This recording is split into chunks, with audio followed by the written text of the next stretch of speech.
play.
Friends, we are just going to do a quick check of our sound.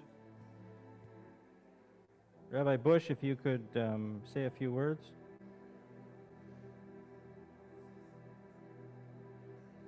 Now I can say a few words. Great. Does Perfect. that sound good? We're good. Thank you. Thank you. Do you want to say anything to Walter? Was that to me? Yes. I would love to say something to Walter and just see his face. Okay. Walter?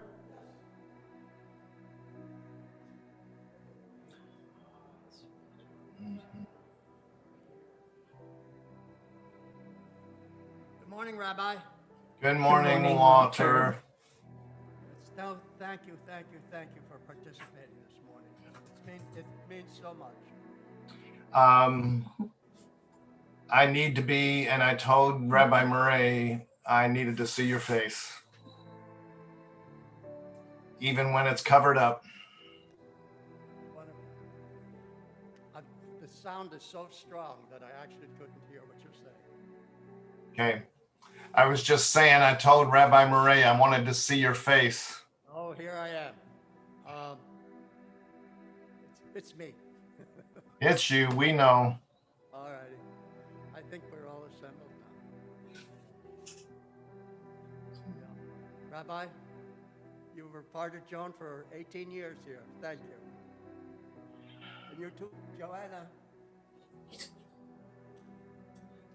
Thank you. We'll shed some tears together. Yes, we will. But I've got the family assembled right now, so I think we're going to get started very shortly.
Death has taken our beloved Joan. As friends and family, we grieve in this darkened world. In our silence, there is lamentation. In our tears, there is loneliness. And lost in sorrow, may we find the presence of each other and of God. For Joan's love that united us in life, and which death cannot sever. For her companionship that we shared along the path of life, that continues now through the tenderness of memory. For the gifts of her heart and her mind that brought so much joy. They are all now a precious remembrance, and for all this and more, we give our thanks to God. In this time of grief, we turn to the texts of our tradition, of our sacred scriptures. They bring us the ever new message of God's nearness. They tell of our kinship with our Creator, in light as in darkness, in joy and in sorrow, in life and in death. And so we begin with the words of the 23rd Psalm. God is my shepherd, I shall not want. God makes me lie down in green pastures, leads me beside still waters, and restores my soul. You lead me in right paths for the sake of your name. Even when I walk in the valley of the shadow of death, I will fear no evil, for you are with me. Your rod and your staff, they comfort me. You have set a table before me in the presence of my enemies. You have anointed my head with oil, my cup overflows. Surely goodness and mercy shall follow me all the days of my life, and I shall dwell in the house of God forever.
like to invite my colleague and friend and longtime rabbi of Temple Anshe Chesed, John Bush, to share Psalm 121.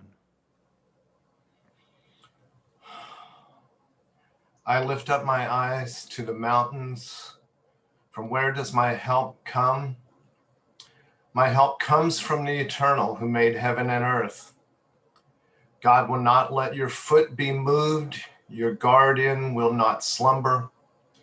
Behold, the guardian of Israel neither slumbers nor sleeps. The Eternal is your keeper. God is your shade upon your right hand. The sun shall not strike you by day, nor the moon by night. The Eternal shall preserve you from all evil. God shall protect your being. The Eternal shall guard your going out and your coming in from this time forth and forever.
And a poem from Rabbi Harold Kushner.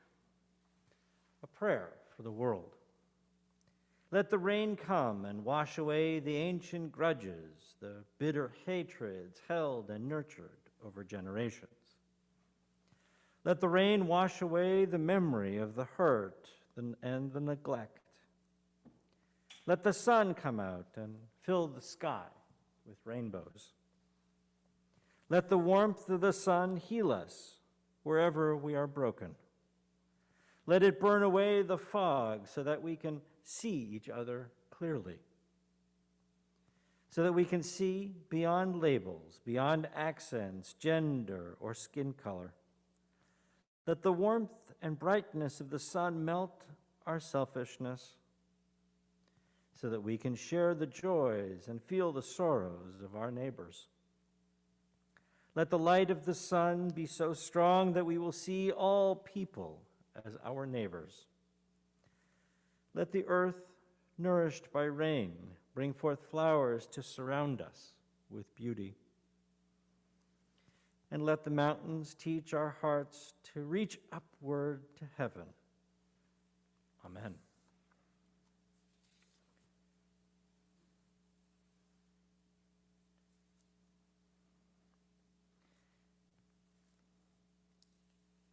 And from Proverbs, we learn of a beautiful and wonderful woman.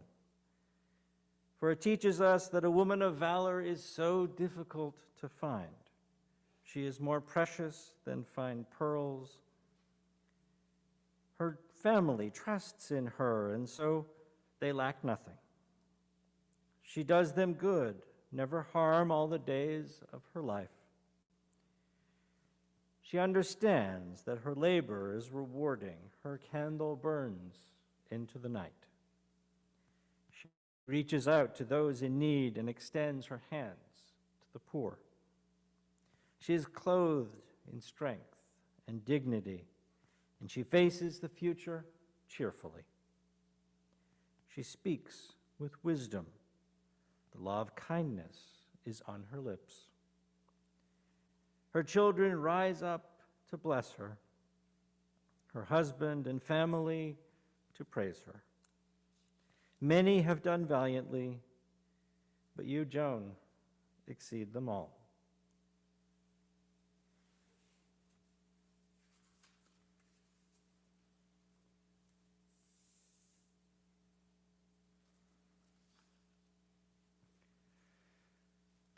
There never is the right time.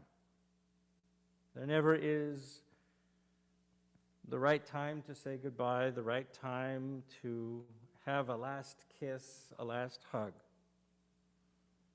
And this past year, if this pandemic has taught us nothing else, it's taught us how precious our time with loved ones is. The fact that we all will eventually face death serves as a lesson to us. It's impossible to evade our own mortality, and we shudder from that harsh reality, but we have the opportunity to learn some fundamental lessons on how to live our lives. As we become conscious of this, we cannot help repeat the prayer of the psalmist, who said, "Teach us to number our days that we may be granted a heart of wisdom." It takes great wisdom to use the days that God has granted us wisely and well, because once time has passed, we can never reclaim it. And whether we regard time as a thief or a trustee, this determines how we live our lives. We can live our lives in fear and sadness, like one who daily tears a page from the calendar and thinks the calendar only grows thinner. Or we can live our days with joy and with hope and a sense of achievement, the one who keeps their calendar and records daily their accomplishments, filling each and every volume with love. And Joan was this kind of person, filling her calendar with goodness. As we look back on Joan's life, we realize that it was a life lived to the fullest. In the last few years, Joan faced many challenges, and yet her inner strength and her will to live sustained her. Joan would be proud to know that not only the reality of the good work that she did throughout her life, but the love that she shared, that all of this in beauty and in goodness is now safely preserved and treasured in the hearts of all of you and all who knew and loved her. She was born here in Erie, May 6th, 1929, daughter of Lewis and Tilly. And when she was about 9, she met a new friend living across the street, Walter. And Walter and Joan became close friends. They grew up together. They would attend events as kids do. They would come to temple together, the temple Saturday parties as they grew older. Here at temple, they had blessed role models and teachers like our own Lyman Cohen, who is certainly a wonderful part of our congregation. And Walter, it must be great to continue to be with your religious school teacher just a few years after you've graduated. On one of their very first dates, Walter decided he was going to take Joan to the movies.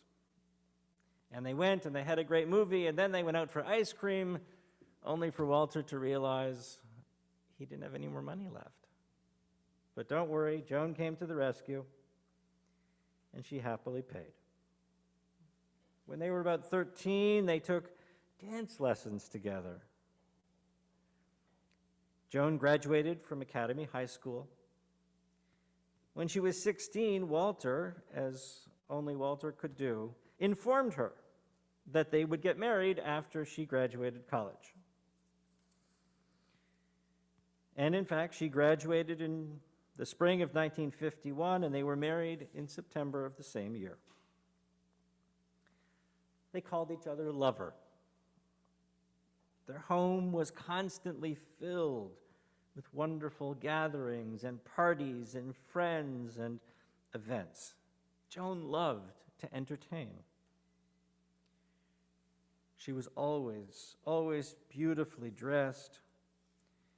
And Walter related to me that he couldn't remember a time when anyone got angry with Joan. Extended family were precious to her. Her beloved nephews, Robert and Richard and Gary and Louise, and her friends who were like family, like Bobby and Ginny. Joan's zest for life, her positive attitude and wonderful smile infected all who knew her. She worked at so many different activities and programs and events. She was the co-founder of at least 2 agencies here in Erie, Hospitality House, now SafeNet, helping those dealing with abuse, and Stairways, providing help for mental health issues. And 50 years later, both organizations contribute so powerfully to our community. Joan was involved with Hammond and the Art House, and certainly here at Temple. At Temple, Joan was one of our religious school teachers, president of Sisterhood, member of the board of directors, an officer of the congregation. She chaired countless committees and programs. She at one point was the president of the Erie's Jewish Community Council, National Council of Jewish Women, and for many years led the Hebrew congregation of Chautauqua. It's hard to talk about Joan and not talk about Walter. They were so interconnected and intertwined. Together, they provided leadership to our community. Philanthropic leadership, strategic leadership. And the two of them simply held hands and loved each other. Together, they visited many countries and almost every state. Each summer, for close to 50 years, they would spend time at Chautauqua, gathering with family and friends and learning and sharpening their intellects and enjoying the community there. Joan had amazing skill in the kitchen. As we met with her family the other day, they told me about many recipes they inherit and continue to enjoy as they capture that taste of Mom. She enjoyed bridge and tennis and exercises in the water. Together, Joan and Walter built a wonderful life for themselves and their family here in Erie. She did her best to give her children the freedom that they needed to grow and to learn, while also providing love and guidance and protection at the same time. She made sure that they could enjoy every possible opportunity, whether it was during the year or summer camp or nifty youth programs through Temple. She and Walter did all they could to give their children confidence, the confidence that they would need as they went through life and developed leadership roles in their adult lives.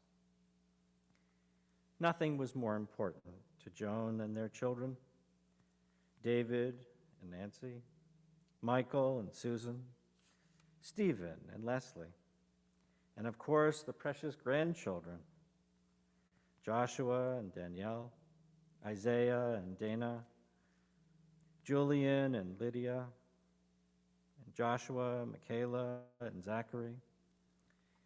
And she was incredibly blessed to have great-grandchildren of Jonah and Riley, Brody, Levi, and Elliot. I'd like to invite Joan's children forward to share some of their memories.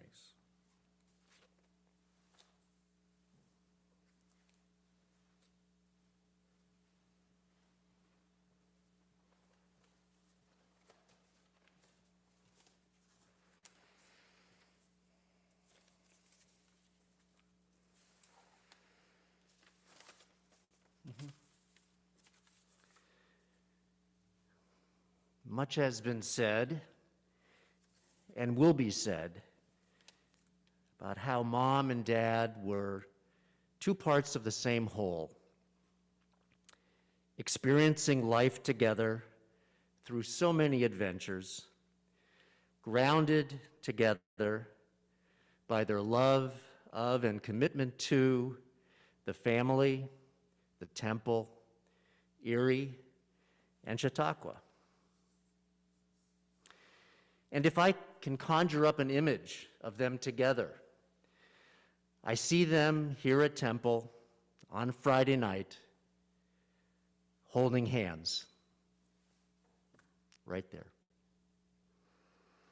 What a wonderful image, which says it all. But my mother was by no means a carbon copy. Wait a minute, nobody under 60 knows what I'm talking about. A carbon copy of Dad. Because she was a person in her own right with unique skills, temperament, interests, and roles. And as her first son, I had the unique opportunity to become a longtime observer of Joan Harf in action. You'd think that someone who was a mom and a housewife, yes, that was what they called them, women then, many women, in the tranquil Eisenhower years of the 1950s, would be happy to spend her time being a life partner of her husband, raising her children, and socializing with friends. But no, some of my earliest memories of Mom were as a trailblazer and leader. She didn't follow others, she led the way. She didn't stand by when people very different from her were suffering. She felt responsible for their well-being. As Rabbi Morey said, my mother led Temple Sisterhood and the National Council of Jewish Women, honing her leadership skills and broadening her horizon.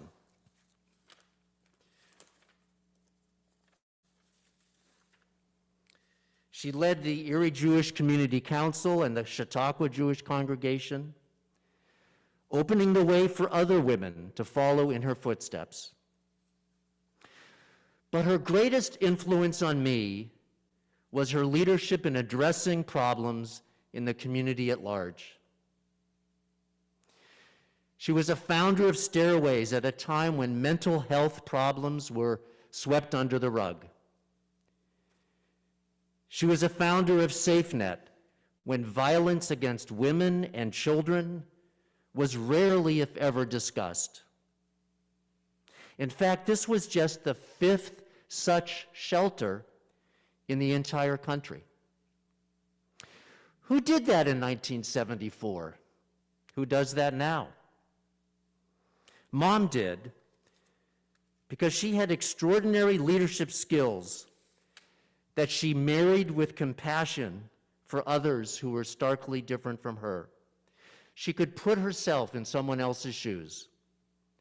She was a quiet yet powerful leader for those who needed her help, but never knew her or of her. My mother never sat us down and told us that we needed to step up, take action, and lead the way. Instead, she taught us by her example. We just thought that that's what adults do, whether they're moms or dads.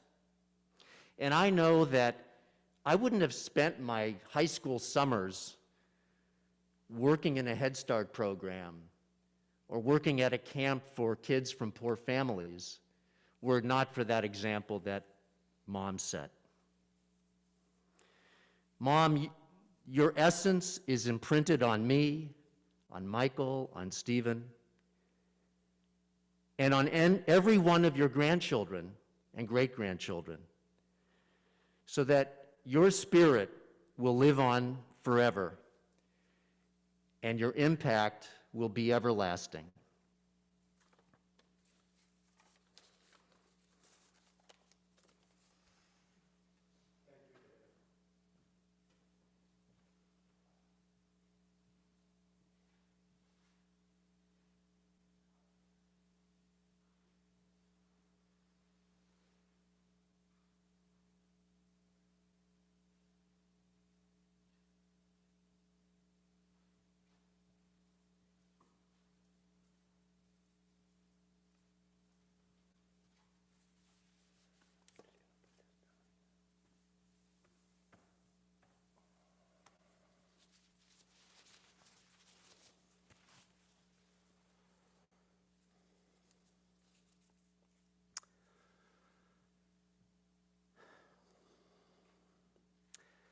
Many people have recounted such wonderful and totally truthful things about my mother.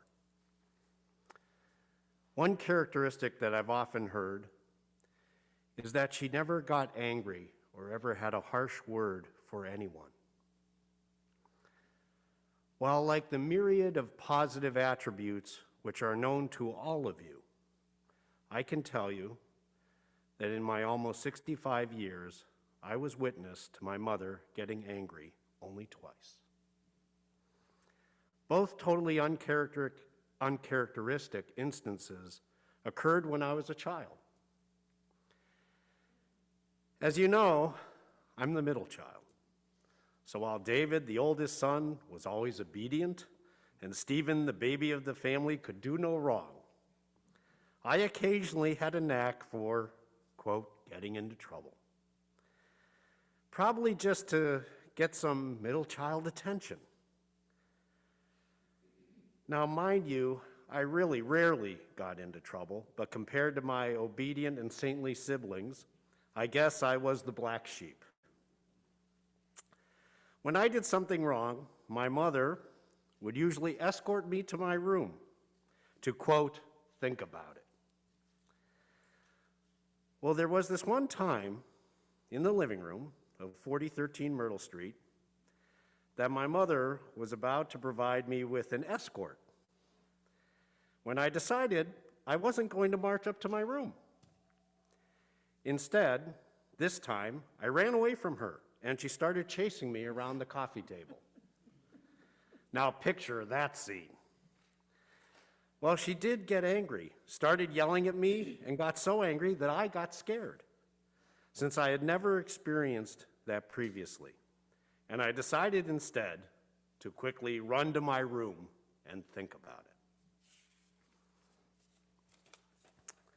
The second time I witnessed her getting angry was the notorious legend of my cousin Bob Sender and the laundry chute. One of the unique features of our two-story colonial home at 4013 Myrtle was a laundry chute that had an opening on the second floor and led down to the basement where the washer and dryer were located. One afternoon, Bob, who is a year younger than David and 2 years older than me, came over to play. We were having a great time, and Bob thought it would be a great idea to get into the laundry chute. Now, laundry chutes aren't all that wide, but Bob was quite lean, and all of a sudden, he started going down the chute. It's not like he was falling down the chute. Rather, he was deliberately pressing against the walls of the chute and was slowly working his way down the chute. David ran to tell my mother that Bob was going down the chute. My mom shrieked and ran with towels into the basement to cushion Bob's potential fall. When Bob finally emerged at the bottom of the chute, my mother, who looked like a volcano ready to explode, simply grabbed Bob by the arm and with anger in her voice simply said, "You go home now and tell your mother what you did."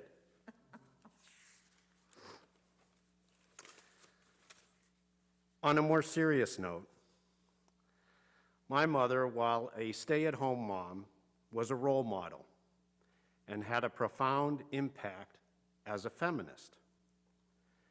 As a mother of 3 boys, she ingrained into her sons that a wife was a co-equal partner, that women can be just as strong in accomplishments and character as men, and that her work at home was just as important as Dad's work.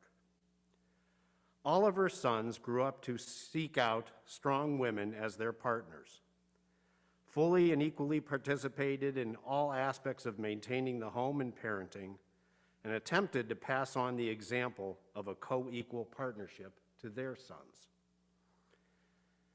In my case in particular, I knew as I sought out my girlfriend and future wife that I wanted someone who exemplified my mother's beliefs and values.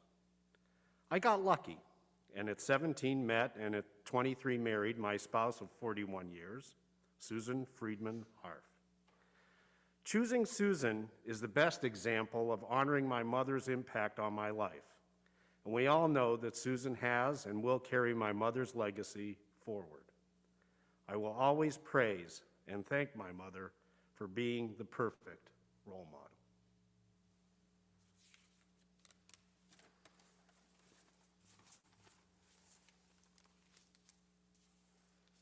I wish I had proofread that before you read it. Thank you. My mother-in-law treated everybody in a special way and made them know that they were special. And she did it instinctively because she meant it. And the way she did it was to treat people with respect and dignity. Everyone. I've received in the last few days, I counted them this morning, over 130 notes, calls, texts from people. And the theme of all of those was how they treated her and how they made them feel special.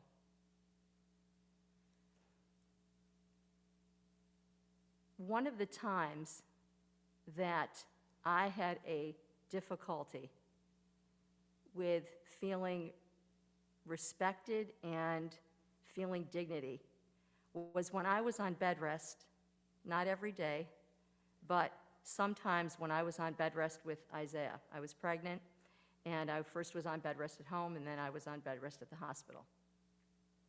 One of the things I had to do was to shower in bed. I had to do all the things that you do for yourself standing up, except in bed. So I had to, everything from brush my teeth to do my hair to showering. And the part of it that did not feel dignified to me is that a strange nurse would come in, and they were nice, but I did not feel happy about having them see me in that state. I felt very helpless.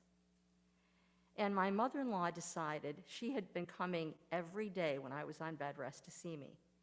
She decided to start coming during the time of day when that was going to happen. And I realized that that is when I became very close to my mother-in-law. For anyone to see you in a helpless state is not fun. And it doesn't make you feel good. But she helped me do those tasks that seemingly, when you're walking and you're not on bed rest, seem so minuscule. At the time, to me, she changed that moment from feeling helpless and undignified to dignified and respected. And I loved her for that, and she did it in her way, by making what we were doing as just a matter of fact, something that we had to do. And then when I was all set and clean and in a new nightgown and sitting up, she always brought lunch from my favorite restaurants. And we would have lunch together, first at home and then in the hospital. And when that period of time was over, and I wasn't on bed rest, and I had a baby, a few months later, it was her birthday. And I decided to give her a birthday party at our home. It was when we were living on Young Street. And it was for her girlfriends. And I invited them. She made the guest list. I invited them over. And I wrote a poem for her on that day.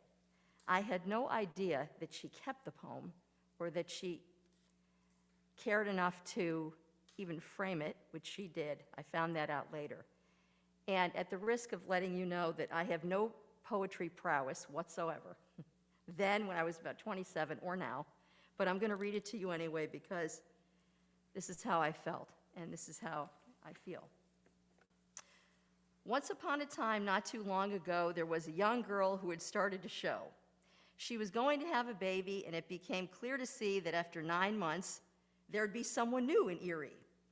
She was a lucky girl, you know. She felt great all the time. She never felt tired or nauseous. Instead, she just felt fine. She was able to do just about anything and carried on with her life, did all her normal activities as a career person and wife. But after 7 wonderful months, her doctor called her in and said, "Unfortunately for you, from now on you'll be in bed." The girl became upset because she so enjoyed being busy. The news on that day really left her in a tizzy. Her first realization, of course, was, how will I get everything done? I have so much to do before the birth of our son.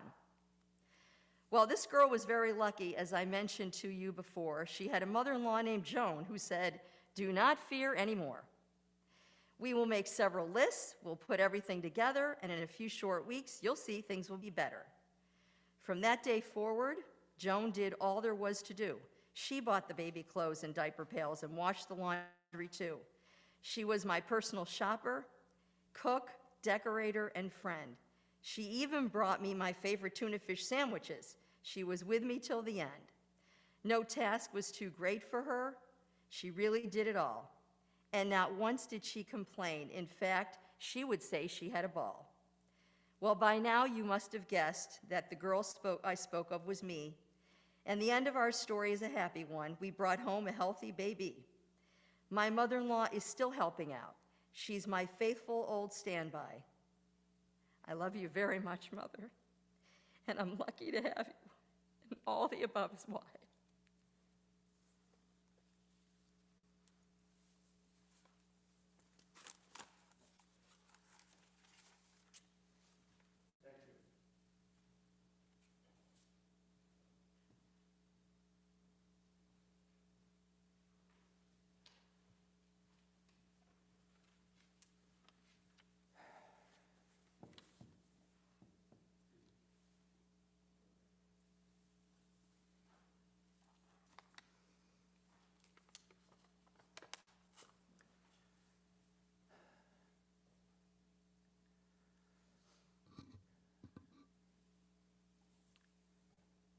Dementia, in its cruel and inexorable way, hollowed out the person that was my mom.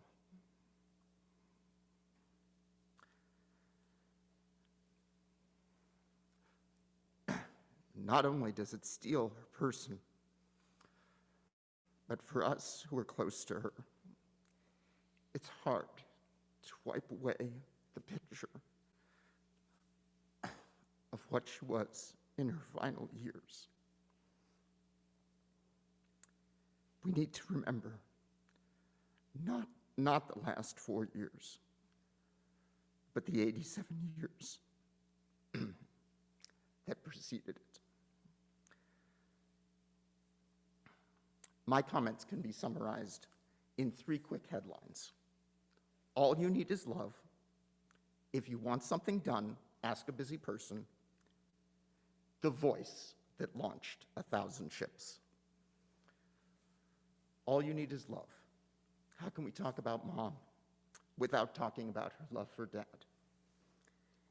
It was, by all measures, a romance straight out of Hollywood, with, at times, a comic twist. It was a partnership that only grew over time, with neither one the senior or junior partner. They were like one person, whether it was Joan and Walter or Walter and Joan. It was always a single unit. And their love just kept expanding as the years went by. Their love expanded to their close friends, including her grade school classmates that she kept in touch with for over 70 years, and to their children and to their community. Her love for her 3 boys was clear in her devotion to our education and our character, concern about our welfare, and her encouragement and involvement in our interests. I was an odd child, as my brothers will surely attest. I was into chemistry and rock polishing and stamp collecting and photography and tropical fish and drawing, for all these hobbies and dozens more that I now cannot recall. Mom was there, encouraging, asking questions, indulging me in books and magazines, equipment, and supplies. If you want something done, ask a busy person to do it. This gets me to my next point. Mom was driving me to theater rehearsals and Gem and Mineral Club events, to Hebrew school and art classes, to guitar lessons and school yearbook meetings. She was a busy mom with 3 active sons. But that was only the tip of the iceberg. Mom was always busy. She always made time for family. She described herself, though, as a professional volunteer. There are probably CEOs that have a less hectic schedule. She would pack her days with an array of activities. Mom gave of her time, and gave, and gave. Her calendar was filled to the brim, and then some. A typical week included events and committee meetings for Sisterhood and National Council of Jewish Women. There was always the annual Next to New sale, regular tennis or swimming, weekly lunches with her close lady friends, plus Herbie Rubenfield, which I never quite understood. She'd spend Thursday afternoons reading books to inner-city kids and volunteer at Hammond Aid Society in the gift shop for 32 years. Found and then guided through their formative years organizations that served the most vulnerable in the community, which has been mentioned as Stairways and Hospitality House. Served on the membership committee and the board of directors and other committees for Anshe Chesed, and she staffed the gift shop. She was a teacher in the religious school. My mom was my religious school teacher for 3 different years, and she'd help out in the temple office. Yes, during the summers, Walter and Joan did enjoy Chautauqua, and she did relax a bit. However, relaxing for Mom meant that in addition to attending the morning and afternoon lectures, she was president and secretary of the Hebrew congregation. She was entertaining rabbis and guest speakers, provided dinners for young music students, completed the challenging reading required to graduate from the Chautauqua Literary and Scientific Circle and participate in its events. attend women's club events and recitals, take classes, transactional analysis, classic civilizations, and a range of others. And then, perhaps, have a quick drive to Erie to attend a temple board meeting. All this, and you always knew that dinner would be on the table at 6:30, without fail. A voice that launched 1,000 ships.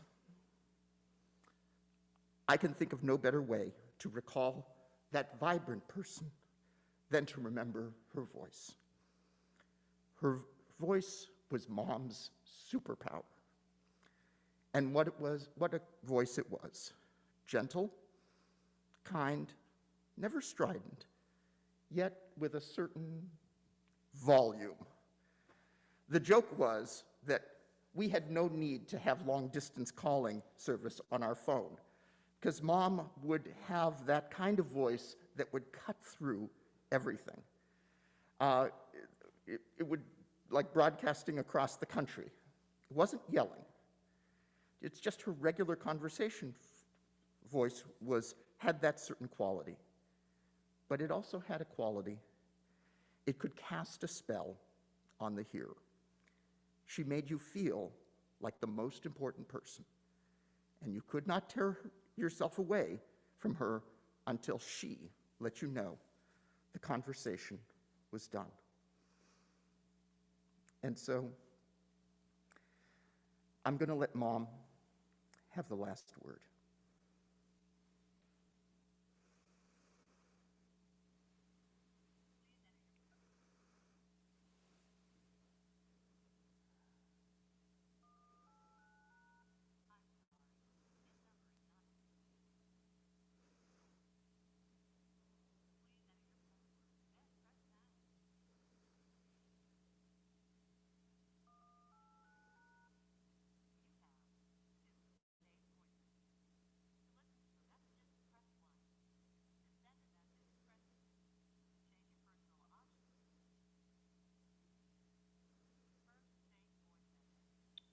Sent Saturday, July 5th at 7:16 p.m. from 716-357-8197.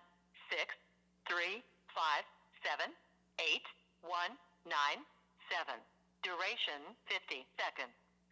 Steve and Leslie, this is Mother calling. And Father. We didn't get to say a happy anniversary on the anniversary. Is it okay if we're one day late?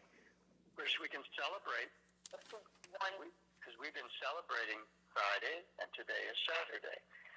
And we just want to wish you, many healthy and happy years ahead. And we are not quite sure where you're at, whether you're in Detroit or in Cleveland, but wherever you are, we're thinking of you. And we're going to try Leslie's cell phone and see if she has a response.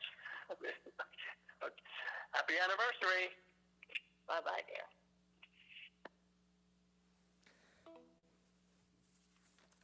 Goodbye, Mom.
God of life, amid the ceaseless tides of change which sweep away the generations, your love remains to comfort us and give us hope.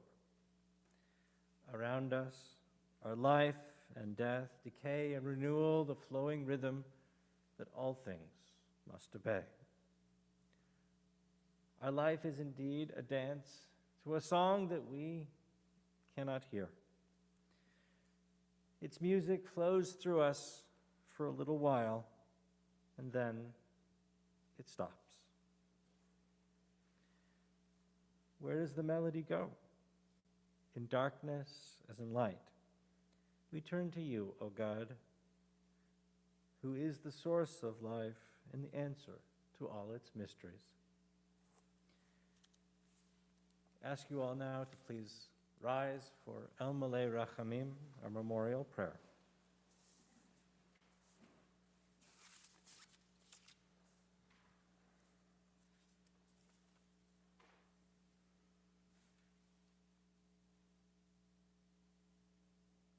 El Malei Rachamim shochen bamromim. Hamsei menucha nechona tachat kanfei hashchina. Im keroshim otohorim kazahar harakia mazhirim et nishmat Yehudit bat et tzortzvi של חלחה לעולמה, בעל הרחמים, יסתיריה בסתר כנפיו לעולמים, ויצור בצרור החיים את נשמתה. אדוני הוא נחלתה, ותנוח בשלום על משכבה, ונאמר, Amen.